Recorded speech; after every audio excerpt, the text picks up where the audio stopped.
There was once a warehouse foreman in a business suit who had to travel through the inner city to get to work. He looked like a wealthy professional, and one day he was mugged and left for dead. An evangelist with a cross around his neck and a pocket full of tracts saw the foreman, but wanted to get busy evangelizing. He acted like he didn't even see him and kept walking. A few minutes later, a woman in a priestly collar came to the scene, but she too ignored the dying foreman so she could get to a morning service. Still later, a Middle Eastern taxi driver with an accent nearly hit the foreman with his yellow cab. He jumped out of the car and rushed to the foreman's side to help.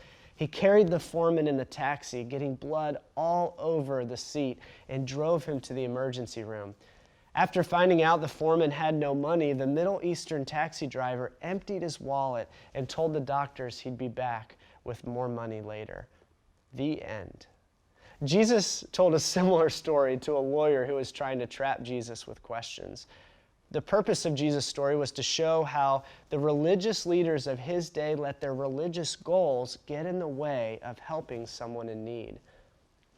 Unfortunately, you and I are also guilty of letting things get in the way of helping others. The second greatest common calling is to love others with an active love that meets their needs.